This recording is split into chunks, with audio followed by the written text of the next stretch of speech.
네, 반갑습니다. 우리 하나님 말씀 나누도록 하겠습니다. 오늘 마태복음 8장입니다. 23절부터 27절까지 말씀인데요. 교독으로 함께 읽도록 하겠습니다. 저부터 읽고 여러 번 읽고 마지막 절은 같이 읽도록 하겠습니다. 배에 오르심에 제자들이 따랐더니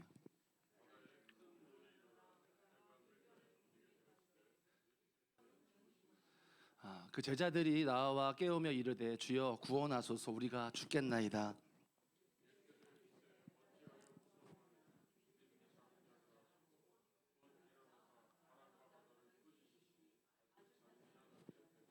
다 같이 읽겠습니다. 그 사람들이 놀랍게 여겨 이르되 이가 어떤 사람이기에 바람과 바다도 순종하는가 하더라. 아멘. 오늘 하나님께 말씀 나누겠습니다. 예수님과 한 배를 타고 가는 인생이라는 주제로 하나님 말씀을 나누고자 합니다. 저는 한 번은 인터넷 검색 사이트에서 두려움이라는 단어를 쳐봤습니다. 설교를 준비하며 두려움의 뜻은 무엇인가, 그냥 뭐 사전적인 의미가 무엇일까, 이게 검색하면 무슨 단어가 나올까라고 이제 쳐보니까 두려움만 나오는 게 아니라요, 두려움과 비슷한 의미를 가진 단어들도 같이 연관 검색으로 검색이 됐습니다. 무서움, 공포, 겁, 뭐 공황 상태, 이런 단어들이 같이 떴습니다. 이렇게 단어들을 검색하면서 이렇게 검색하고 또 이렇게 찾아보면서 이 감정 상태, 두려움과 겁, 뭐 이런 감정 상태들이 결국은 더 심각하게 가면은 공황 상태까지 간다, 공황 장애까지 간다라는 글을 봤습니다. 그러니까 심리적으로 불안한 감정, 이 상태를 의미하기도 하지만 그 감정의 상태가 점차적으로 계속 반복이 되고 이제는 그 공포심과 겁과 그런 마음의 눌림이나 두려움들이 계속 나에게 반복이 되고 압도가 되어버리고 눌려버리게 되면, 이러면서 우리 시대의 수많은 사람들이 공황 상태, 공황 장애를 겪는다라는 글을 봤습니다.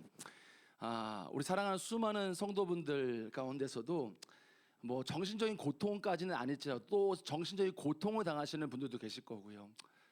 그 가운데에 얼마나 힘들까, 약도 드시는 분도 계시고 얼마나 쉽지 않을까라는 마음이 들었습니다.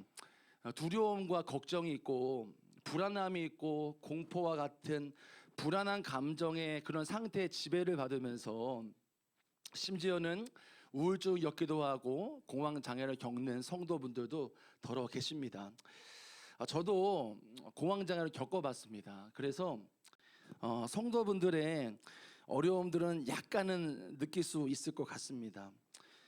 저는 물론 이 의학적으로도 제가 뭐 약을 먹으라 그 말을 하고 싶어서 이 얘기를 꺼내는 게 아니라요, 오히려 이 우리가 겪고 있는 정신적인 힘듦이나 또 심지어는 그런 질병까지 가는 그 상황 가운데에 그 진단과 처방, 물론 의사가 처방할 수 있겠지만은 그 근본적으로 우리 안에 그런 왜 반복되는 문제들이 있는가, 그것의 근본이 무엇인지에 주목해보고 싶었습니다.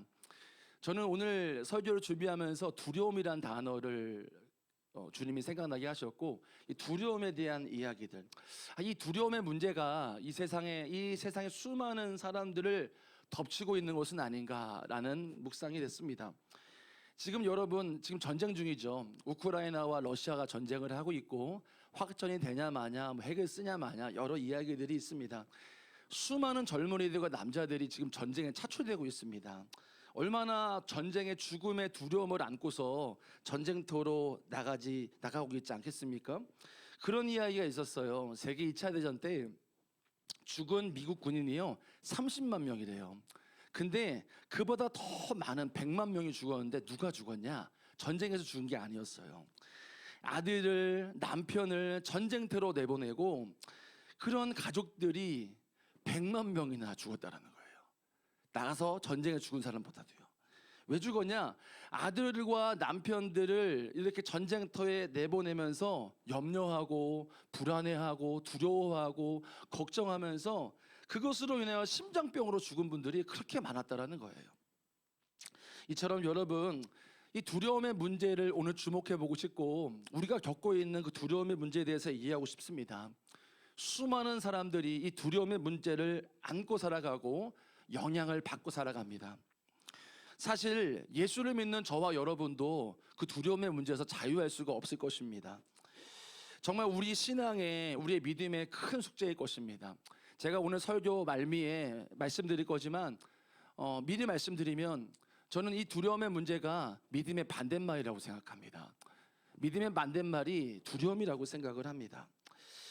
우리가 오늘 이 두려움의 문제, 또 오늘 본문에 나오는 제자들이 두려워했던 모습들을 통해서 예수님은 무슨 말씀을 하셨고 우리는 이 세대 가운데에 이 두려움의 문제를 어떻게 극복할 수 있을지 함께 나눠보고 싶습니다. 오늘 본문 23절을 먼저 보시면 이렇게 나옵니다. 같이 읽겠습니다. 시작. 배에 오르심에 제자들이 따랐더니 라고 기록을 합니다. 주님께서요, 이 앞선 문맥에서 많은 무리들을요 가르치시고 고치시는 사역을 하셨거든요. 그리고 나서 이제 무리들과 조금 떨어져 쉬기 위해서 아마 배에 오르신 걸로 추정이 됩니다. 이제 배에 오르시니까 제자들도 예수님을 따라 나섭니다. 이 구절은 단순히 제자들이 예수님을 따라 나섰다 이런 의미도 있지만 이 단어, 이 문장의 이 구절의 의미는 이런 의미도 있습니다. 제자들이 어디든 예수님을 따라 나선다라는 의미가 있어요. 어디든. 이때만이 아니라 어디든 제자들은 예수님과 함께 따라 나선다라는 의미가 있습니다. 제자들은요 사실 예수님 따라다니면서 마냥 좋은 것만은 아니었잖아요. 물론 여러 가지 기적도 보고 예수님의 그런 놀라운 하나님 되심도 봤지만 마냥 좋은 것만은 아니었어요. 그들은 예수님을 따라다니면서 이곳저곳 따라다니면서 위험도 만나고 어려움도 만났습니다. 오늘 본문에서 실제로 그 어려움을 만난 거죠. 바로 예수님과 함께 있음에도 불구하고 갑작스러운 배에서 갑작스러운 폭풍을 만나는 기사를 우리가 오늘 볼 수 있는 것입니다. 24절입니다. 같이 읽어볼까요? 시작. 바다에 큰 놀이 일어나 배가 물결에 덮이게 되었는데 예수께서는 주무시는지라. 여러분, 만약에요 여러분 우리가 그 배에 제자가 되어서 타고 있다고 생각을 해보십시오. 여러분들은 어떻게 반응을 하시겠습니까? 여러분 놀이공원 가보셨죠? 놀이공원 가봤을 거예요. 놀이공원 가서 무서운 거 잘 타십니까? 저는 잘 못합니다. 이 바이킹 타면은 바이킹도 못 타요. 그 가운데서도 타서 무서워가지고 눈 감고 있고 그렇습니다. 여러분 저라면요 아마 그 배 탔다면 아마 죽었구나 하고 싶어서 아마 발을 동동 구르고 아마 그랬을 거라는 생각을 해봤습니다. 여러분 지진이 나면요 사람들이 지진에 대한 죽음의 공포를 느낀다라고 해요. 어떤 학자가 말하기를 오늘 본문에 나오는 제자들이 겪었던 폭풍이요, 이 폭풍이 마치 지금의 지진 7.7, 7.8 정도의 그런 이상의 그런 영향을 받는 그런 느낌의 풍랑이었다라고 학자들 말하거든요. 자, 이번에 터키에서 튀르키예에 나오는 지진이 7.7, 7.8이거든요. 그러니까 우리가 이 튀르키예에 났던 그 지진들보다도 더 가깝거나 더 심하거나 그런 강도의 폭풍이었던 것이죠. 여러분 이것이 우리에게 의미하는 바가 무엇이겠습니까? 제자들이 예수님을 따라 나섰는데 제자들이 따라 나서면서 다 좋은 것만 있는 것은 아니었다. 예수님과 함께 있으면서 어려움 당했다. 이것이 무슨 의미를 하겠습니까? 예수님을 따라다니면서 고난이나 시련, 핍박도 당할 수 있다는 건데 바로 우리의 인생에도요 예수님 믿지만 험난한 폭풍이나 지진이나 이런 것들이 불어닥친다라는 것을 우리에게 말해주는 것입니다. 예수님 믿는다고 해서 다 좋은 것은 아니라는 것이죠. 예수님 믿고서 고난도 오고 핍박도 오고 어려움도 올 수 있다라는 것입니다. 그러나 여러분 이렇게 끝나면 안 되겠지요.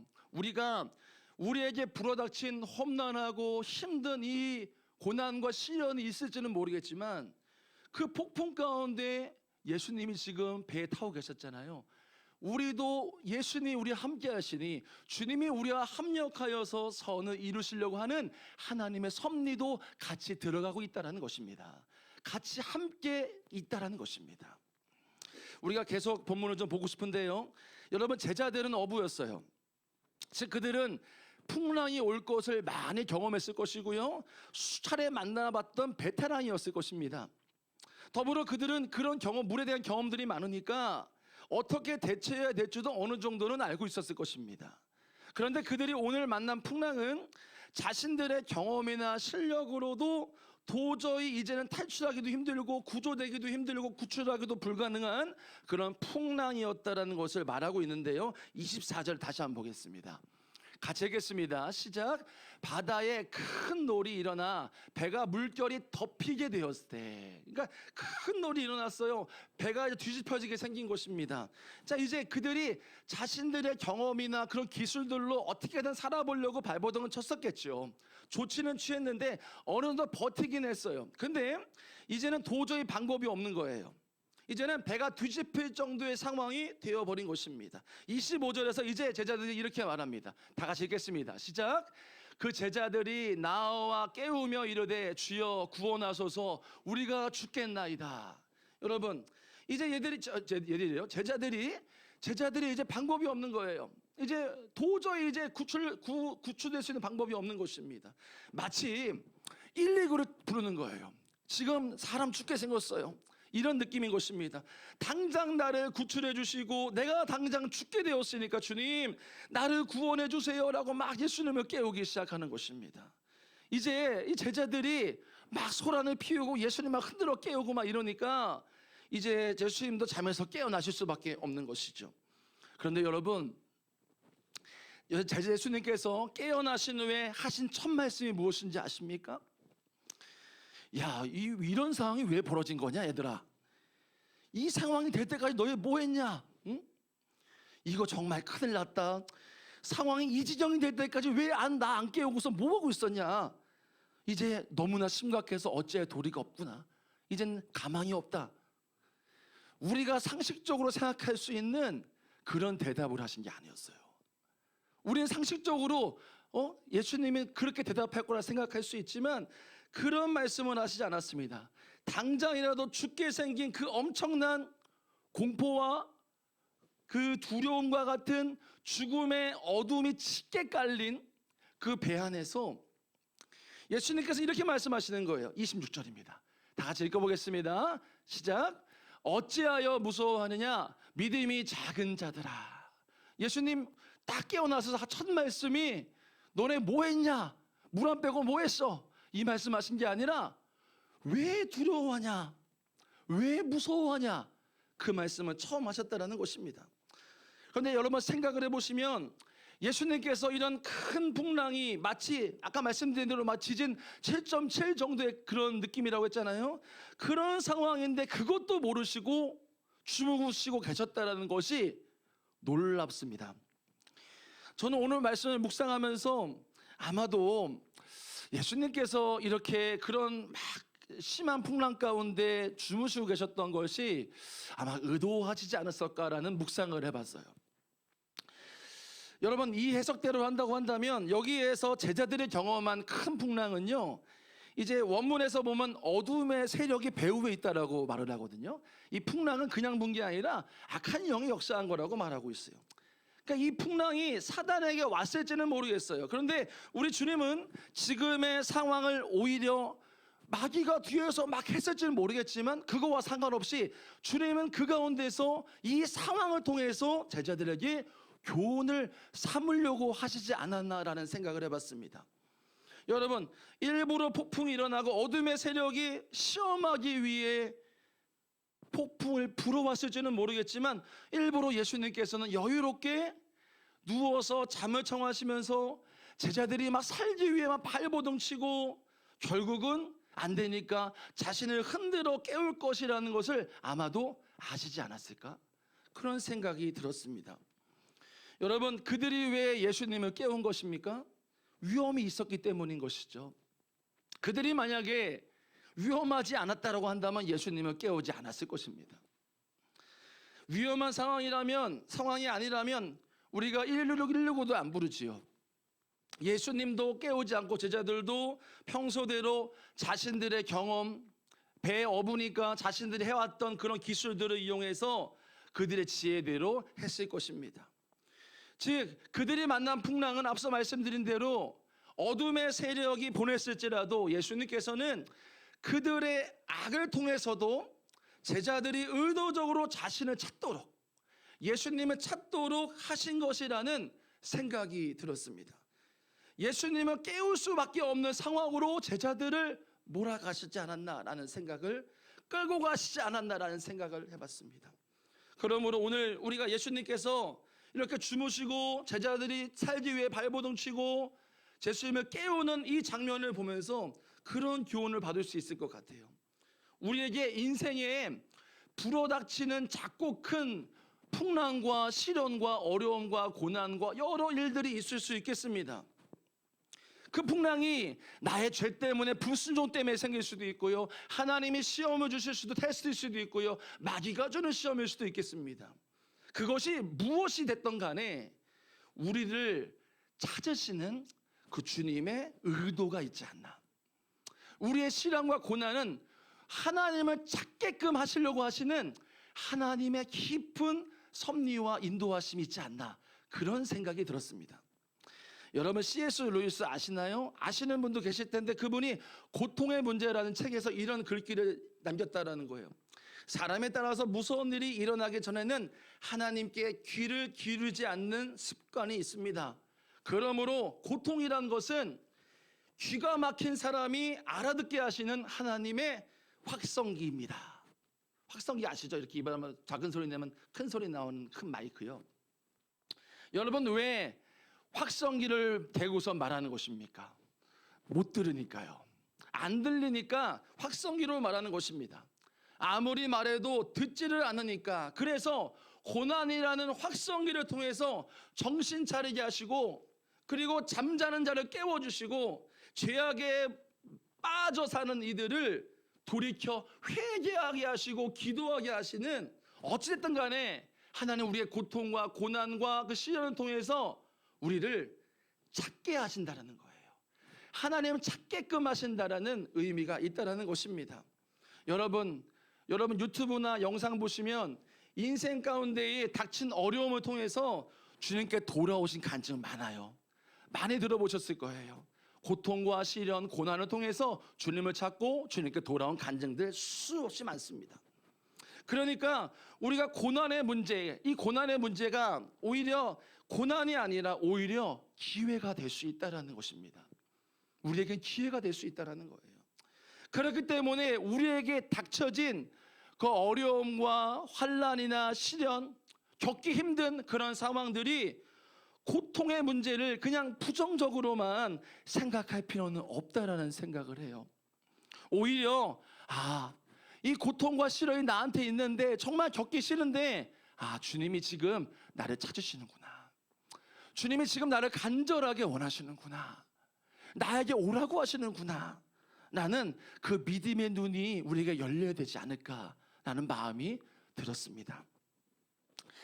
여러분, 예수님께서 26절에 믿음이 작은 자들아 라고 말씀하셨어요. 그리고 책망하신 거죠. 이 분위기가 그냥 믿음이 작은 자들아 제가 조곤조곤 얘기한 게 아니라 책망하신 건데, 이렇게 책망하신 이유가 무엇이죠? 아무리 그들 앞에서 풍랑이 들어닥치더라도 지금 니네 옆에 내가 있고 내가 너희들을 다 구할 것이라는 그 믿음이 있었어야 되기 때문에 예수님은 믿음이 적다라고 말씀하셨다는 거죠. 제가 처음에 예수님을 믿을 때, 이제 예수님 믿고 이제 서원을 하고, 제가 목회 주님 부르심이 아니라 제가 서원했어요. 서원을 하고 했을 때 주님이 사도행전 7장 말씀에 스데반 집사님 말씀을 주셨거든요. 그래서 마지막에 스데반이 돌에 맞아 죽을 때 주여 저들의 죄를 용서하여 주옵소서, 사하여 주옵소서, 그들에게 돌리지 마옵소서, 이렇게 고백을 하거든요. 저도 이렇게 주님을 위해 순교하겠다, 주님 내가 주님 위해 순교하는 자가 되겠습니다 라는 마음으로, 정말 그 뭐랄까요, 참 담대하죠. 뭐라 해야 되나, 하여튼 이게 멋지다고 해야 되나요? 어쨌든 그런 마음으로 시작을 했어요. 목회를 시작했습니다. 제가 신학대학원 다닐 때 수업이 마치면 늘 그 합정역에 가면은 백춘년 기념교회가 있고요. 거기 가면 이제 양화진 묘원이 있어요.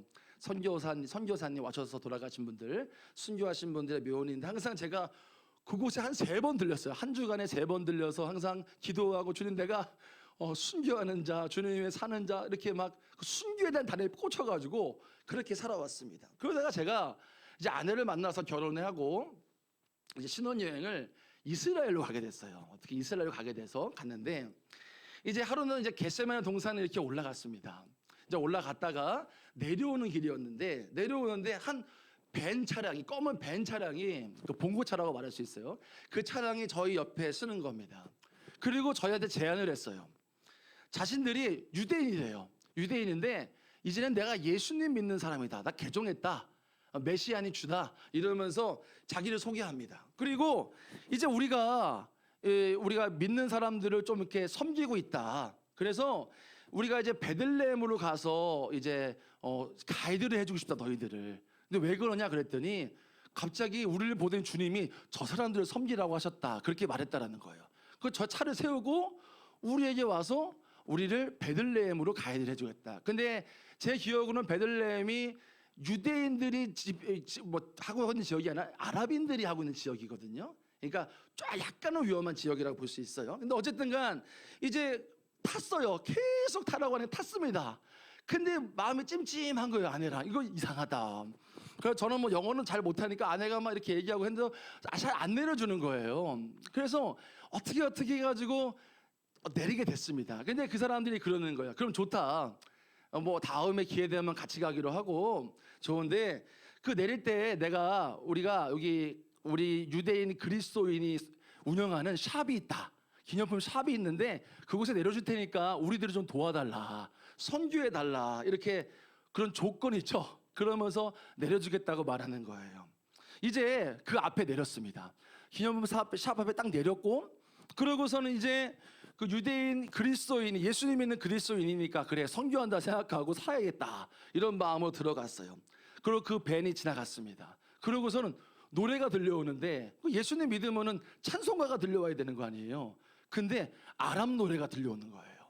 아랍 노래가 아랍어로 된 노래가 막 들려오는 것입니다. 그러니까 제가 왜 이런 설명 드리냐, 이때 상황이 어떤 상황이었냐면 저희가 하마터면 아랍인들에게 납치당할 뻔한 상황이었어요. 아랍인들에게. 그래서 정말 운이 좋으면 이제 끌려가가지고 돈 다 털린 다음에 광야에 내던져져요. 그게 제일 어쨌든 좋은 상황이고, 정말 심각한 상황이라면 진짜 납치될 수 있는 이런 강경 단체에게 납치될 수도 있는 상황이었던 것입니다. 그 상황은 전 몰랐어요. 근데 아내가 가면서 그런 상황을 얘기해 주더라고요. 그 집이 숙소에 딱 들어왔습니다. 제가 멍하니 앉아서 하늘만 봤어요. 멍하니 하마터면 난 죽을 수 있었겠구나라는 상황에 멍하니 봤습니다. 그리고 식은땀이 막 나는 거예요. 밤새 그랬어요. 아내도 저를 보고서 엄청 당황하고 저 사람이 왜 그런가 그랬다라고 하더라고요. 저는 앞서 말씀드렸죠. 늘 순교라는 다리에 꽂혀서 순교하겠다. 그런 믿음을 가지고 나는 믿음이 있다라고 생각하고 살아왔어요. 근데 딱 그 큰 풍랑 앞에 딱 서니까 저의 믿음의 실상이 싹 드러나는 거예요. 나는 입으로는 순교할 거야. 나는 믿음이 있어. 근데 문제가 딱 나타나니까 제 믿음의 실상이 아무리 전도사라도 딱 드러나는 상황 때문에 얼마나 부끄러운지 모릅니다. 아내한테 얼마나 제가 순교한다고 얘기했는데요. 얼마나 제가 부끄럽고 한편으로는 결혼하고 바로 죽는구나.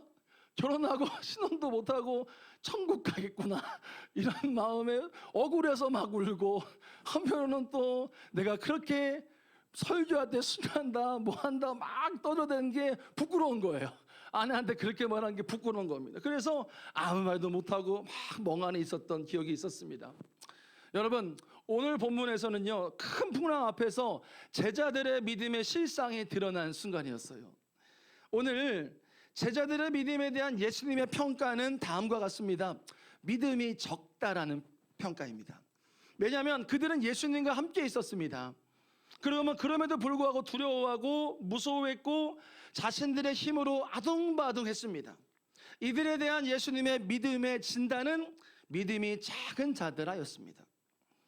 저와 여러분, 오늘 예수님께서 저에게 믿음의 진단을 하신다고 한다면, 너의 믿음은 몇 점이다, 너의 믿음은 뭐다 라고 말씀하신다고 한다면 어떠실 것 같습니까? 어떻게 이렇게 예수님의 진단이 나오실 것 같습니까? 아무리 내가 신앙의 연수가 많고 내가 목사고 사역자고 권사고 집사고 교사일지는 모르겠지만 성경에 대한 지식이 많이 알고, 저도 신학 공부했잖아요. 그러니까 이 지식이 많고 내가 그렇게 많을지라도 닥친 환경과 상황과 사람 앞에서 내 안에 불안과 공포와 근심과 걱정이 있고 감사와 기쁨이 없다고 한다면 예수님의 진단은 어떻게 나올까요? 그냥 오늘 말씀 그냥 그대로 하면은 아마도 똑같이 제자들처럼 말씀하시지 않았을까라는 생각을 해봅니다. 여전히 나의 지혜와 나의 힘을 의지하고 내 자아와 내 위주로 내 이기적인 마음이나 내 생각으로 산다고 한다면 그것 또한 주님을 온전히 찾는 것이 아니고 의지하는 것이 아닌 것이기 때문에 예수님은 우리가 알고 그렇게 알고 배우고 뭘 할지라도 예수님의 진단은 오늘 제자들의 진단과 같지 않을까라는 생각을 해봤습니다. 여러분, 우리의 삶에 작고 큰 풍랑이 옵니다. 성도분들 삶 안에, 저도 그렇고 우리의 삶 안에는 작을 수도 있고요, 클 수도 있는 풍랑들을 만납니다. 여러분, 우리의 믿음의 진단이 무엇일까요? 두려워하고 계십니까? 걱정만 하면서 막 하고 계십니까? 사람을 의지하고 내 힘으로 어떻게든 해보려고 하고 계십니까? 아니면 내가 아는 사람한테 부탁하고 물론 필요하겠지만은 오늘 말씀 그대로 한다고 한다면 주님의 진단은 믿음이 적다라고 하시지 않을까라는 생각을 해봅니다. 여러분, 주님께서는 풍랑을 잠잠케 하실 만큼 내 속에서 일고 있는 그 풍랑을 잔잔케 하실 수 있는 분임을 믿고 우리가 그분을 믿고 맡길 수 있어야 됩니다. 여러분, 그런 말이 있죠. 하늘이 무너져도 솟아날 구멍이 있다라고 했습니다. 주님을 의지하는 사람에게는 분명히 솟아날 구멍은 있는 것입니다. 어느 정치인의 간증을 들었습니다. 이 정치인이 예수님을 믿게 된 동기가 있었어요. 그에게 외아들이 있는데 이 외아들이 뇌종양에 걸렸대요. 그래서 수술을 하게 되었는데 이제 목숨이 걸린 큰 수술이었다라는 거예요. 그래서 그 정치인의 장모님이 예수님을 잘 믿으셨는데 장모님이 이제 교회 목사님하고 성도들 10명을 막 모시고 온 거예요.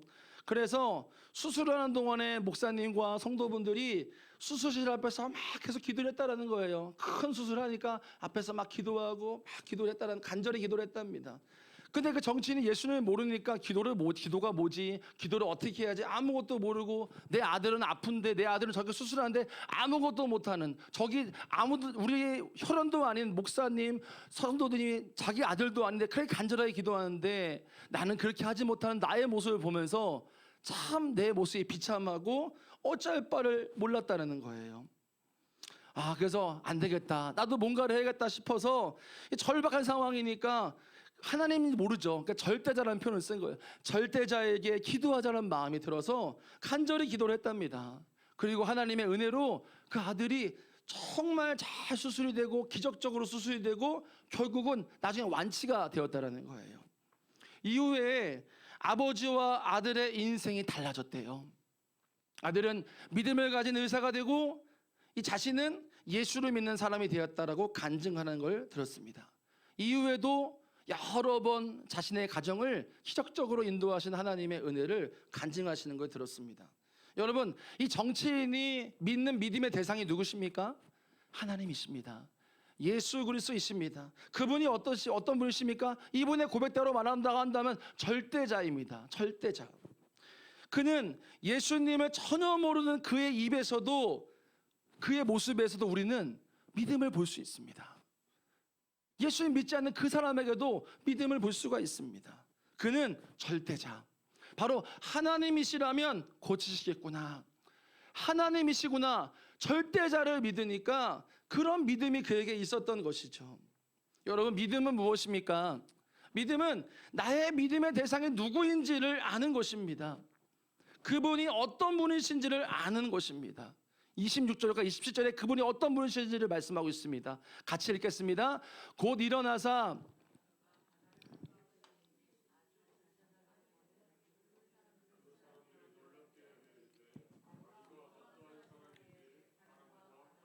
진동하는가 하더라. 여러분, 아멘. 이 폭풍을 잠잠케 하신 분이 누구십니까? 우리 주님이십니다. 이 말은 우리 주님과 우리가 함께 한다고 한다면 그 어떤 폭풍이 불어닥칠지라도 지진 7.8 이상의 어떤 강진이고 이 온 우주가 망하고 무너질지라도 우리는 결코 망하지 않는다라는 것입니다. 여러분, 자신이 쥐라고 생각하는 청년이 있었대요. 그 증세가 얼마나 심각한지 도무지 치료가 안 되는 거예요. 고양이 앞에만 서면 무서워 도망치고요. 자신이 쥐니까요. 그래서 너무나 도무 치료가 안 돼서 정신병원에 입원해야 했습니다. 담당 의사가 말합니다. 당신은 쥐가 아니에요. 당신은 사람입니다. 당신은 쥐가 아닙니다. 아무리 설명해도 나는 쥐예요. 고양이가 무서워요. 이러면서 나는 쥐라고, 나는 사람이 아니라고 했다라는 것입니다. 난감하던 의사가 치료 방법을 바꿨어요. 그래요. 솔직히 말할게요. 당신은 쥐였습니다. 라고 말한 것입니다. 당신은 원래 사람이 아니라 쥐였던 것이 사실입니다. 라고 말했대요. 그랬더니 이제서야 나의 마음을 이해해 주는 사람이 나타났구나. 내가 쥐라는 걸 아는 사람이 나타났구나라는 것을 해서 기뻤다라는 거예요. 그리고선 의사가 말하는 것입니다. 그러나 당신은 쥐였어요. 원래 맞아요. 근데 이제는 당신은 변화되었습니다. 더 이상 쥐가 아니에요. 예전엔 쥐였어요. 근데 지금은 변화되어 쥐가 아니라 사람이 되었습니다. 그리고 이 청년이 어떻게 사람이 되었는지에 대해서 열심히 설명을 했답니다. 그랬더니 이 청년이 우는 거예요. 나를 마음을 알아준 사람이 있고 내가 이렇게 돼서 사람으로 됐구나라는 것을 알았습니다. 그렇군요. 내가 이제 마침내 쥐의 생활을 청산하게 됐군요. 이제 나는 사람이 되었네요.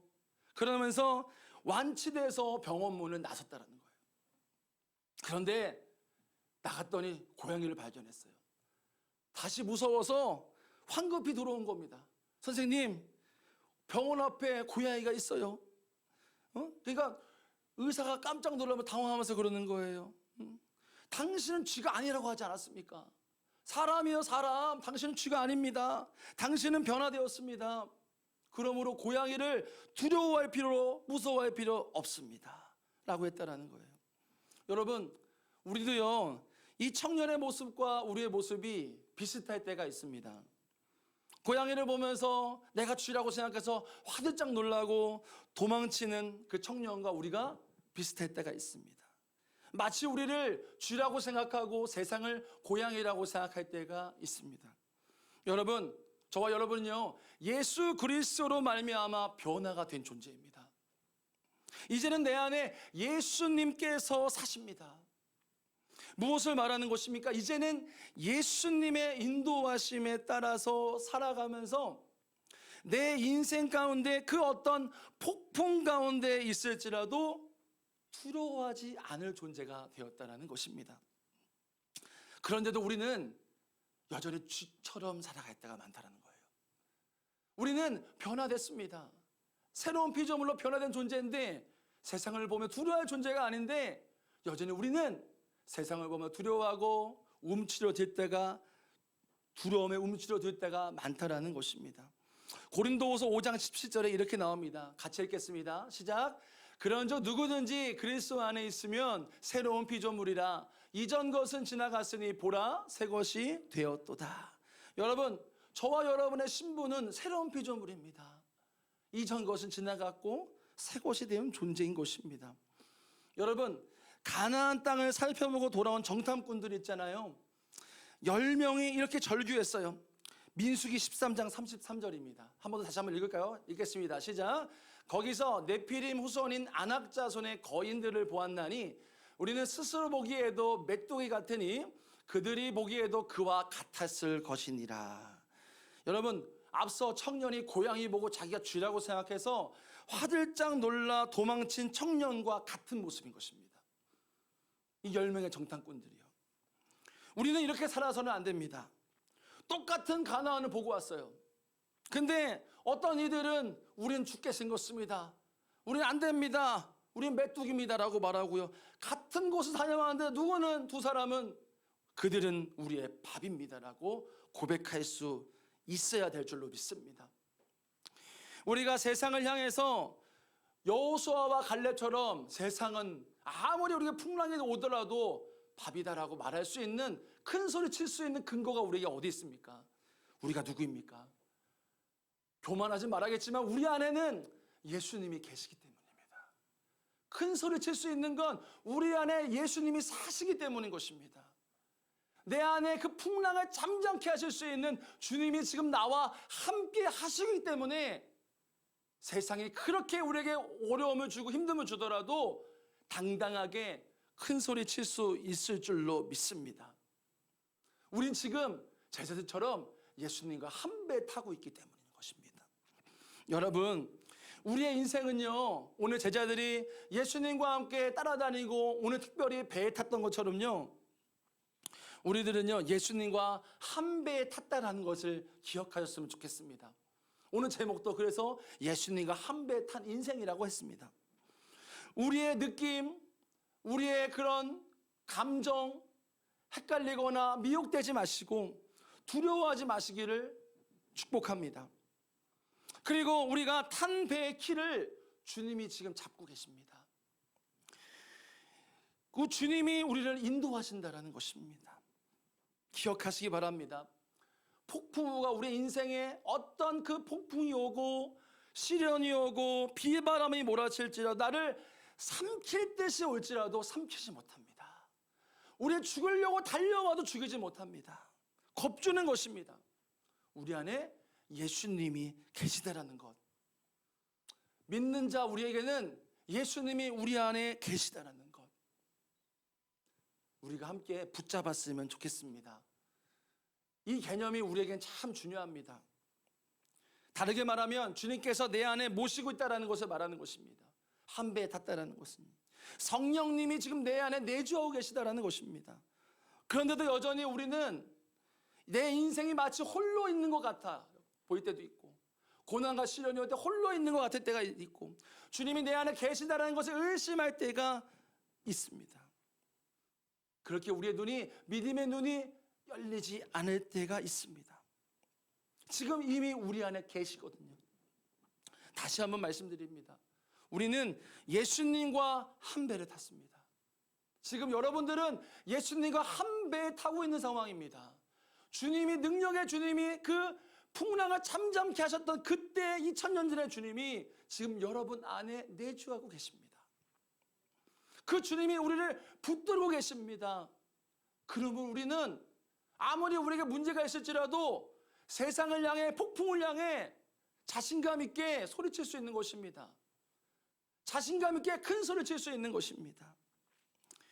아침에 기도를 하다가요, 한 번은 집에서 기도를 하고 있는데 성경 봉독을 하다가 마태복음 27장에 나오는 예수님의 순환당하시는 구절을 읽게 됐어요. 마태복음 27장 27절부터 30절인데요. 이렇게 나오는, 제가 읽어드릴게요.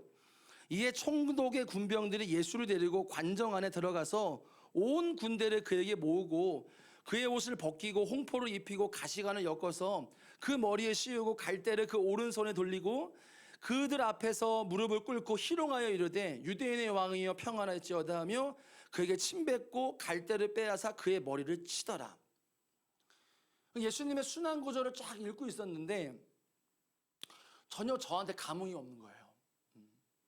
그냥 글로만 보이는 거죠. 예수님의 지금 희롱당하고 조롱당하고 순환당하시는 이 구절이 너무나 익숙한 거예요. 십자가가 익숙한 거예요. 예수님의 희생이 익숙한 거예요. 너무 익숙한 십자가, 매번 들어오는, 읽어오던, 봤던, 영화로도 봤던 그 예수님의 순환의 기사를 읽는데 전혀 은혜도 없고 감흥도 없고 그냥 글로만 읽고 감사도 없고 눈물도 없는 저를 보니까, 야, 어떻게 내가 아무리 그래도 예수님의 지금 순환 당하시는, 고통 당하시는 글을 읽는데 왜 내 마음이 딱딱한가? 왜 내 마음이 이렇게 무미건조한가? 이것 때문에 얼마나 탄식이 나오는지 몰라요. 그래서 바로 무릎 꿇고 울었어요. 주님 죄송합니다. 어떻게 내 마음이 이렇게 냉랭합니까? 아무리 그랬지라도 예수님이 순환당하시는 글이 있는데 내 마음에 아무런 감흥도 없고 그냥 글귀로만 보입니까? 막 눈물이 나더라고요. 그래서 제 영혼의 상태가 이것밖에 안 되는가? 예수님의 그 순환을 보면서 나는 아무런, 너무나 익숙한 나의 이 내 영적 상태를 보고서 너무나 주님 앞에 죄송해서 펑펑 울었어요. 그때 정말 주님의 가까운 임재를 오랜만에 느꼈습니다. 주님 앞에 펑펑 울고 주님 앞에 딱 엎드리고 있으니까 너무나 오랜만에 몇십 년 넘게 있었던 그 세월들 안에 정말 오랜만에 예수님의 가까운 임재를 느꼈습니다. 아, 이것이 우리 유 목사님 말씀하셨던 보이지 않는 예수님을 보이는 분처럼 바라보게 되는 것이다. 그구나 라는 것을 깨달았습니다. 그러면서 한편에 어떤 마음이 들었냐면요, 마음에 담대함이 일어나는 거예요. 어떤 문제가 난 문제 없어. 주님이 나와 함께 하시니까 뭐가 두려워. 나는 괜찮아. 어떤 문제에 대해 뭐 다 문제 없어. 그런 담대함이 들었습니다. 여러분, 아까 처음에 서두에도 말씀드렸지만 저는 믿음의 반대말이 두려움이라고 생각합니다. 믿음이 온전하다 한다면 두려움의 문제가 아무리 우리에게 올지라도 해결이 될 것이고요, 우리가 심지어 정신적으로 너무나 괴로울지라도 우리 안에 믿음만 있다면 그 모든 문제들이 주님 안에 눈 녹듯이 녹을 것이라 믿습니다. 여러분, 다 걱정 있으시죠? 두려움도 있으실 거예요. 강도가 틀릴 뿐이죠. 내가 느끼는 체감이 틀릴 뿐일 거예요. 우리 안에 다 두려움과 염려와 걱정과 모든 것들이 있을 것입니다. 여러분, 기억하셨으면 좋겠습니다. 우리는 지금 예수님과 한 배에 타고 있습니다. 지금 예수님이 내 안에 계십니다. 2000년 전 그렇게 난리쳤을 때 예수님이 말 한마디로 풍랑을 잠잠케 하셨던 그 예수님이 지금 2000년 후에도 저와 여러분 마음 안에 살아서 계십니다. 그 주님이 실제가 되는 믿음의 눈이 열리기를 축복합니다. 우리가 이 시간 찬양하기를 원하는데요, 이게 오래된 찬양이에요. 아실 거예요. 사람을 보며 세상을 볼 땐 만족함이 없었네. 문제와 상황을 보며 우리가 그것에 만족을 찾기보다 우리의 만족은 오직 예수님께 있습니다. 우리와 지금 함께 계시고 한 배를 타고 계시는 예수님을 바라보면서 우리 힘차게 찬양했으면 좋겠습니다. 우리 박수 치면서 찬양할까요? 사람을 보며 세상을 볼 때 만족함이 없었네.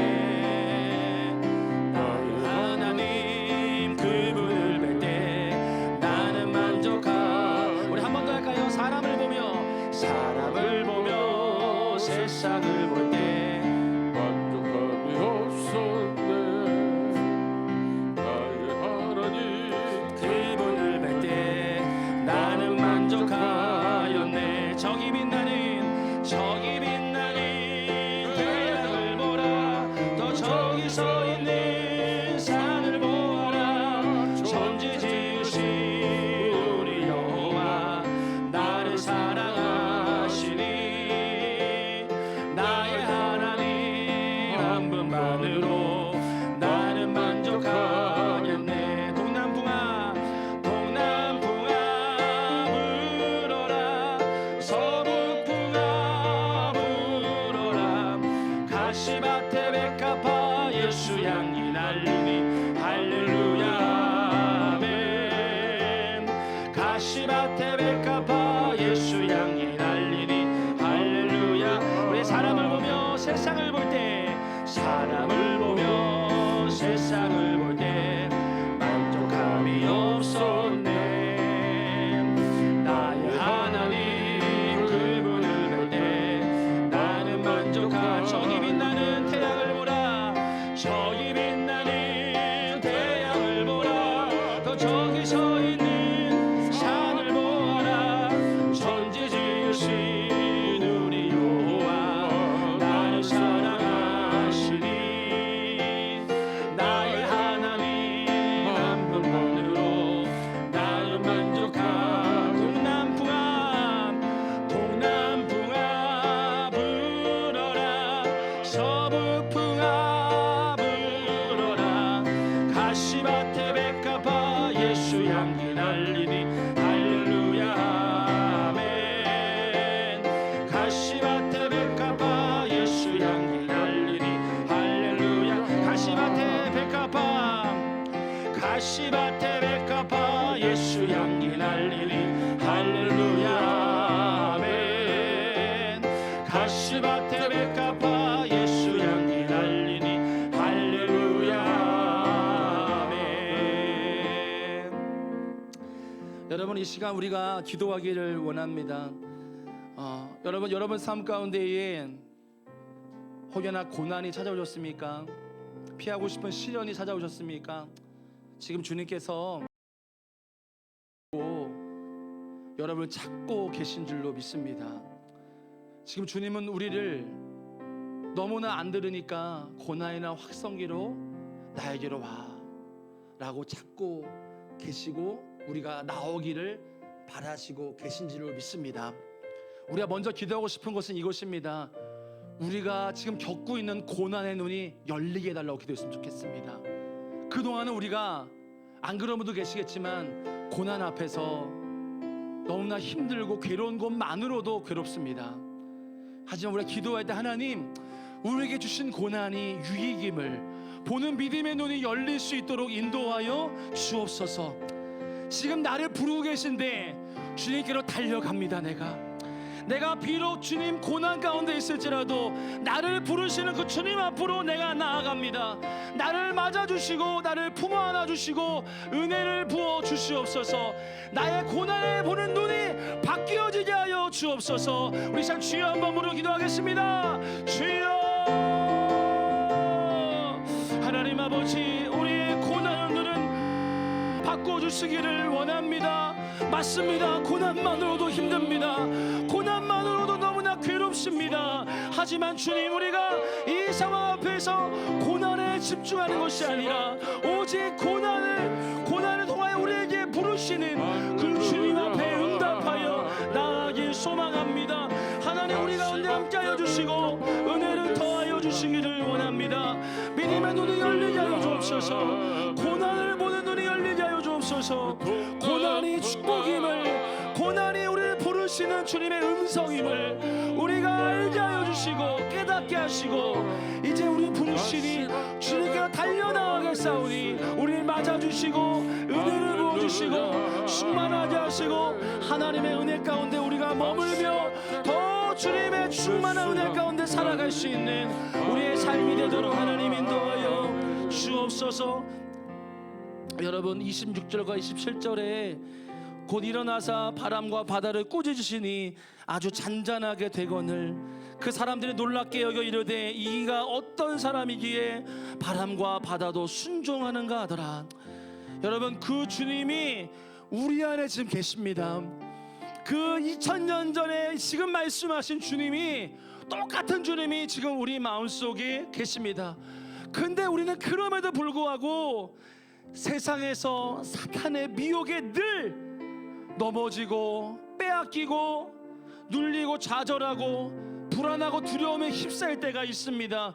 우리가 이 시간 기도하고 싶은 것은요, 우리를 헷갈리게 만들고 미혹하는 사단을 대적하기를 원합니다. 우리는 하나님의 자녀임을 놓치지 마십시오. 자녀됨의 권세가 있습니다. 우리 하나님의 자녀인 거예요. 하나님의 권세와 이름이 우리에게 능력이 됩니다. 우리가 이 시간 자녀됨의 권세로 선포하며 대적하기 원합니다. 내게 불안과 두려움을 넣는 사단의 권세는 예수의 이름으로 묶임받고 떠나갈지어다. 우리 자 주여 한 번으로 대적하며 기도하겠습니다. 주여, 주님 아버지, 자녀의 권세가 우리에게 있음을 선포합니다. 자녀의 권세가 우리 안에 있습니다. 예수의 이름으로 우리 안에 불안과 두려움과 염려를 주는 악한 권세는 떠나갈지어다.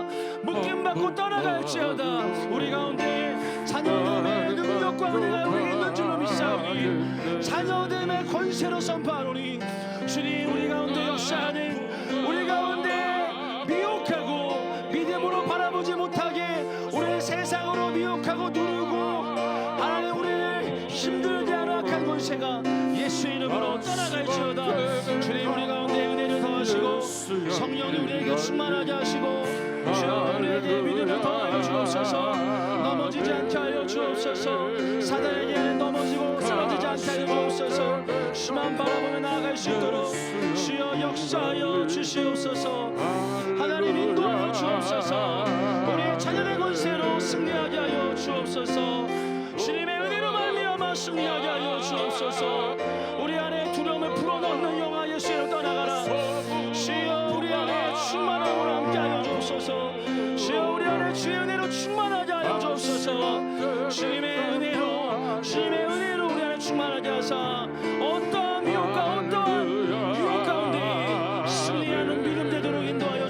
주옵소서. 주여, 여러분 이 시간 한 번 더 말씀 붙잡고 우리가 오늘 말씀을 생각하며 기도하고 싶은 것은요, 우리가 우리 안에 지금 두려워하고 있는 것들, 염려하고 있는 것들 기도하기 원합니다. 지금 우리는 예수님과 한 배 타고 있다라고 함께 나눴습니다.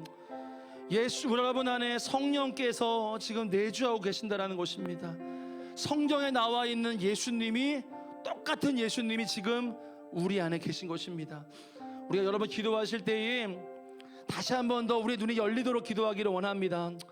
주님, 내게 보이지 않는 예수님을 보이는 분처럼 바라보게 되는 영적인 눈을 열어 주옵소서. 보이지 않는 예수님을 보이는 분처럼 내가 대면하고 살아가는 영적인 눈이 열리게 하여 주옵소서. 우리 주여 한번 부르고 기도하겠습니다. 주여, 아버지 하나님, 내 안에 믿음의 눈을 열어주시기를 원합니다. 주여, 내 안에 보이지 않는 예수님이 보이는 분처럼 보여지는 그 믿음의 눈이 열리기 원합니다. 주님이 지금 내게 실제로 계시는 그 주님을 보기를 원합니다. 주님 아버지 함께 하시는 그 주님이 나와 함께 하신다는 그 예수님, 보이지 않는 예수님이 보이는 분처럼 열려지는 그 은혜가 우리 안에 있기를 소망합니다. 하나님 역사하여 주옵소서. 하나님, 우리 안에 믿음의 눈을 열어주세요. 영적인 눈을 열어주세요. 그래서 하나님 아버지, 우리의 삶 안에 주님이 보이는 분처럼 보여지는 은혜가 있게 하여 주옵소서. 그것이면 우리 안에 어떤 문제와 시련과 고난이 있을지라도 승리할 수 있는 믿음이 될 줄로 믿습니다. 믿음의 눈이 열리게 하여 주옵소서. 우리의 영적인 눈이 활짝 열리게 하여 주옵소서. 주님,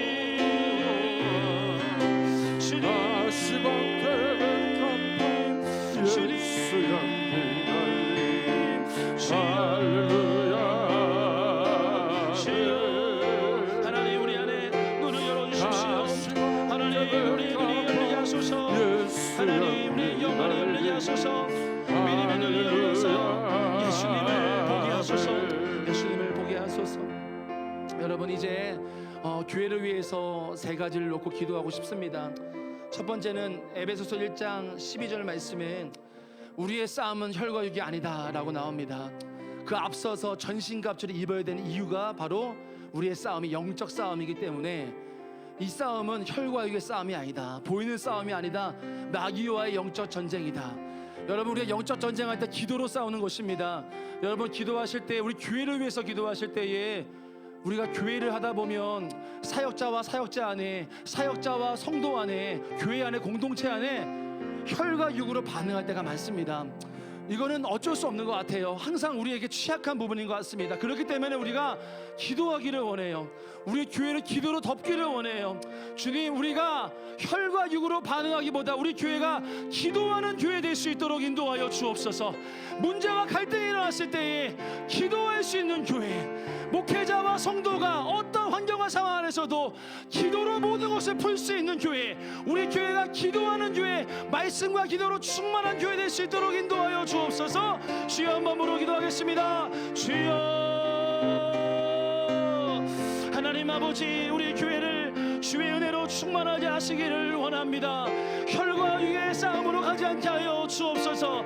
사역자와 사역자 안에, 사역자와 성도 안에, 공동체 안에 우리가 어쩔 수 없는 갈등과 어려움을 겪을 때가 있지만 그 가운데 우리가 항상 무엇이든 기도하고, 기도하는 교회, 어떤 일 있어 기도하는 교회, 말씀으로 사는 교회, 말씀과 기도로 교회가 덮여지게 하여 주옵소서.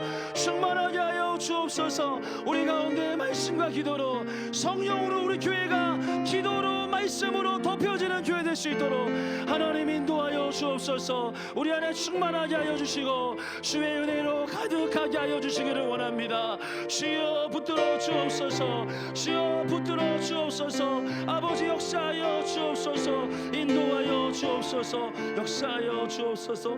여러분, 한 번 더 우리가 교회를 위해서 은혜로 덮으면서, 기도로 덮으면서 기도하고 싶은 것은요, 우리가 고린도전서 1장에 보시면 10절 이하에 고린도 교회의 첫 문제가 분쟁이었습니다. 다 당파로 나뉩니다. 바울파, 게바파, 아볼로, 예수파 다 하나입니다. 여러분, 이 시간 기도할 때 교회는 한 몸이고 주 안에서 더 연합할 수 있도록 기도했으면 좋겠습니다. 우리 교회 안에 주님 분쟁이 일어나지 않도록 도와주시고, 또한 우리 교회 안에 연합이 일어나게 하여 주옵소서. 사람에 따라서 모이는 것이 아니라 예수 따라 모이게 하여 주옵소서. 예수 안에 하나님에 대한 하나님의 역사가, 한 몸됨의 역사가 머리된 예수님 안에서 우리 교회 모든 성도와 목회자와 자녀들까지 예수의 머리된 교회로 한 몸 이루게 하여 주옵소서. 기도하시기를 원하고, 또 한 가지는 분쟁을 하는 악한 영 역사가 예수의 이름으로 떠나갈지어다. 우리 자 대적하면서 하나됨을 위해서 기도하겠습니다. 주님, 하나님 아버지, 우리 교회 안에 하나님의 연합의 역사가 일어나기를 원합니다. 주님 아버지, 당으로 나눠지고 사람에 따라 모이는 것이 아니라 주님 따라 모이기 원합니다. 예수님 따라 모이기 원합니다. 예수님 한 분으로 모이기를 원합니다. 정렬되기를 원합니다. 주님 머리된 예수님 앞에 온 성도와 목회자와 자녀 이르기까지 한 몸된 공동체로 일어날 수 있도록 하나님 인도하여 주시기를 원합니다. 한 몸되는 깨는 약한 역사에 떠나갈지어다. 한 몸되는 분리시키는 약한 더러운 권세야 떠나갈지어다. 주님 교회 안에 놀라운 주의 연합과 은혜가 일어날 수 있도록 하나님 인도하여 주시고 역사하여 주시고 충만하게 하여 주옵소서. 우리 교회 안에 놀라운 은혜가 일어날 수 있도록 인도하여 주옵소서. 여러분, 교회를 위해서 한 번 더 십자가 복음을 위해서 기도하겠습니다. 우리 모든 성도분들이 십자가 복음 앞에 서게 하여 주옵소서. 나는 죽고 예수가 나의 자아가 되는 그 십자가 복음으로 우리 온 성도와 온 목회자와 아이들까지 십자가 복음으로 나의 자아를 죽고 나의 자아가 예수가 되는 십자가 복음으로 충만하게 하여 주옵소서. 주여, 한번 부르고 기도하겠습니다. 주여, 주님 아버지, 우리 교회 안에 십자가 복음으로 말미암아 하나님 십자가 복음으로 말미암아 내가 죽고 예수가 사는 그 복음의 역사가 일어나기 원합니다. 나의 자아가 죽고 나의 소견이 죽고 내 자아가 예수가 되는 그 놀라운 은혜가 우리 교회 안에 충만하기를 원합니다. 목회자인 우리 위에, 사랑하는 성도분들의 모든 위에, 사랑하는 자녀 세대 위에, 다음 세대 위에 십자가 복음 내가 죽고 예수로 사는 그 놀라운 은혜가 임하기 원합니다. 주여, 역사하여 주옵소서. 우리 교회 안에 충만하게 하시고 은혜를 더하여 주옵소서. 십자가 복음으로 충만하게 하시고 하나님 은혜 위에 은혜를 더하여 주옵소서. 교회 위에 함께하여 주시고 역사하여 주옵소서. 여러분, 교회를 위해서 기도하실 때요, 우리 하나님 세우신 영적 리더십들을 위해서 기도하기를 원합니다. 우리 왕정 담임 목사님, 또 부목사님 세 분하고 전도사님 위해서 기도해 주십시오. 깨어있을 수 있도록 더욱 성령으로 충만하여 생수가 터져 나오고 우리 성도들에게, 우리 양들에게 하나님의 그런 생수가 흘러갈 수 있도록 우리 영적인 리더십들을 위해서 기도해 주시고, 또한 우리 지역장님, 속장님들, 위원장님, 국장님들, 교사분들 위해서 기도해 주실 때 하나님 아버지, 우리 교회 모든 리더십들 안에 주의 은혜를 부어주시고 기름 부어주사 하나님의 은혜로 충만하게 하소서. 교회 일은 여러분 물론 머리로 하는 것이지만 믿음 영으로 하는 것입니다. 우리의 영혼으로 하는 것인 줄로 믿습니다. 우리 모든 리더십들이 주님 교회 일을, 하나님의 사명을 기도로 감당하게 하시고 예수님의 믿음으로 감당하게 하시고, 머리가 아니라 우리의 가슴으로, 믿음으로, 우리의 영혼으로 하나님의 사명을 감당케 하여 주옵소서. 우리 자 기도하겠습니다. 주님, 하나님 아버지, 우리 교회 안에 영적 리더십들을 위해서 기도합니다. 우리 사랑하는 담임 목사님, 우리 광종 목사님과 우리 신재희 목사님과 우리 이찬아 전사님 안에 기름 부어주시고 성령의 충만함과 생수와 강같이 흐름이 있도록 하여 주옵소서. 주님 기도합니다. 우리 하나님 리더십들을 위해 기도합니다. 지역장님들, 속장님들, 또 하나님 아버지 국장님들, 위원장님들, 교사분들, 여러 곳에서 교회를 섬기는 분들 안에 주의 은혜를 더하여 주시고, 머리로 감당하는 것이 아니라 우리의 영혼으로 감당하기 원합니다. 우리의 마음으로 감당하기 원합니다. 말씀으로, 기도로 감당하기 원합니다. 주여, 믿음으로 감당하기 인도하시고 역사하시고 함께하여 주옵소서. 은혜를 더하여 주옵소서. 여러분, 교회를 위해서 두 가지만 더 기도하기를 원합니다. 이제 우리 교회가 준비하고 있는 제자 훈련과 그리고 이번 주에는 성경학교 위해서 기도하기 원하는데요. 이번 주에 성경학교가 있습니다. 그래서 우리 아이들이 유아 유치부터 초등부에 이르기까지 성경학교를 하는데 우리 아이들이 이번에는 좀 이렇게 즐겁게 교회 안에서 뛰어노는 시간이 있습니다. 예배도 드리고요. 그래서 우리 아이들이 교회가 정말 행복한 곳이고 교회가 재밌는 곳이고 좋은 곳이라는 것, 그런 것들을 느낄 수 있도록 기도해 주시고요. 제일 중요한 건 다치지 않는 것입니다. 우리 선생님들이나 사역자나 우리 아이들이, 부모님들도 마음 다치지 않도록, 몸도 다치지 않도록 주님 눈동자를 띄지 마소서. 우리 사랑하는 영혼들 안에 눈동자를 띄지 마시고 계속 보시면서 지켜주십시오. 우리 이 시간 이번 주에 성경학교를 은혜로 덮어주시고 안전하게 지켜달라고 같이 함께 중보 부탁드립니다. 기도하겠습니다. 주여,